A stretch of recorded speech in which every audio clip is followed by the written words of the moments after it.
কালকের বক্তব্য ছিল একজনের রফিক নামে, একটা ছেলে মরে গেছে, তার নাম নাম নিয়েছি এই কারণে চেনার জন্য। লোকটা জানাচ্ছে এখন জনগণকে আবু সাইদ নামে এই ছেলেটা শহীদ হয়নি, ও নিজে আত্মহত্যা করেছে। মারগুলি এটা আমরা শরীয়তে কোথাও পাই না।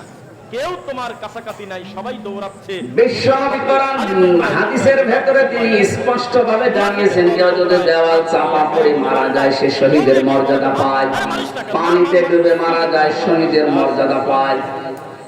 এ কথা কি নতুন শুনছেন? বলেন।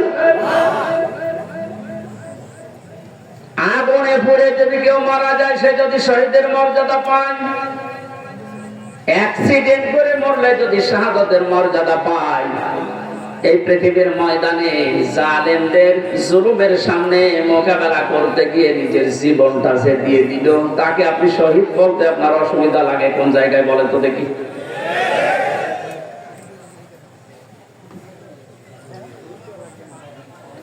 এবার আমরা দুইটা নোটিশ বলছি, যেহেতু এই শব্দটা শুনে আজকে আজ 2 দিন ধরে অনেক জালেমের দোসর যারা তারা এখনো পর্যন্ত অপপ্রচার চালাচ্ছে এদের বিরুদ্ধে, এই জন্য এই দুইটা নোটিশ বলছি।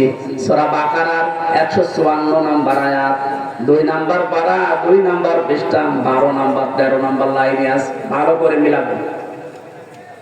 আল্লাহ পাক বলেন, ওয়ালা তাকুলু লিমান ইয়াকতালু ফি সাবিলিল্লাহি আমওয়াত বাল আহয়াউ ওয়ালাকিন লা তাশউরুন। আপনি হয়তো এভাবে এতদিন চিন্তা করেননি, যেভাবে আমি বলছি মিলিয়ে দেখেন। আল্লাহ বলেন, ওয়ালা তাকুলু, হে পৃথিবীর লোকেরা, কেউ এ কথা মুখ দিয়ে বলবা না। কথা বলে মানুষ কি দিয়ে? বলো না কেন? এজন্য মুখের উপর আল্লাহ নোটিশ দিয়েছেন, কেউ এ কথা বলবা না। একজন দুইজন না, কেউ বলবা না, বহু বচন। লিমান ইয়াকতালু ফি সাবিলিল্লাহি আমওয়াত, আমি আল্লাহর জন্য, মানবতার জন্য যারা জীবন দিয়ে গেল, এই মানুষ মরে গেছে, এ কথা বলবা না। বাল আহয়াউন, বরং তারা জীবিত। ওয়ালাকিন লা তাশউরুন, কিন্তু তোমরা টের পাও না। এটা তো মুখের উপর আল্লাহ দিলেন, মানুষ মুখের পরে অন্তরেও ধারণা করতে পারে। ধারণা করে কি দিয়ে? অন্তর দিয়ে মানুষ যেন ধারণাও না করে যে তারা শহীদ হয়নি, তারা এমনি মারা গেছে, কথা যেন ধারণাও না করে। সূরা আলে ইমরান 4 নাম্বার পারার 11 নাম্বার পৃষ্ঠা 9 নাম্বার লাইনের 159 নাম্বার আয়াতে 69 নাম্বার আয়াতে জানিয়েছেন, ওয়ালা তাহসাবান্নাল্লাযীনা কুতিলু ফি সাবিলিল্লাহি আমওয়াতা বাল আহয়াউন ইনদা রাব্বিহিম ইরযাকুন। খুব খেয়াল করেন, অন্তর দিয়েও কেউ যেন ধারণা না করে যারা মারা গেছে। আল্লাহ পাক বলেন, ধারণাও কোনোদিন করবি না যে মরে গেছে না। কারণ জীবন জালেমের সামনে নিজের জীবন দিয়ে দেওয়া তো সহজ কথা না। ওরা কিন্তু জীবিত আছে, আমরা জিন্দা। তারা তাদের রবের কাছে রিজিক পাচ্ছে।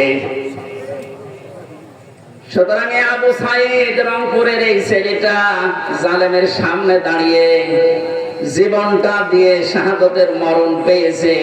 এটা কোনদিন আপনি মুখ দিয়ে যেন না বলেন যে লোকটা মরে গেছে, ধারণাও না করেন যে মরে গেছে না, ও শহীদ হয়েছে। কি হয়েছে? স্বাধীনভাবে কথা বলতে পারতাম না। পাশের জেলায় বাড়ি আমার, নাটোর, কুষ্টিয়া। এখানে দাওয়াত খেতে এসেছিলাম বিয়ের, তারপর আমার ঢুকতে দেয়নি। কোথায় ছিলাম আপনি টের পেয়েছেন? স্বাধীনতা পরাধীনতা কি আমরা 17 বছর টের পেয়েছি। স্বাধীনভাবে চলাফেরা করার, বাক স্বাধীনতা ফিরিয়ে দেওয়ার জন্য যে মানুষগুলো জীবন দিয়েছে, মাস্ট বি 100 ভাগ আমি বিশ্বাস করি ওরা সব শাহাদাতের মর্যাদা পেয়েছে।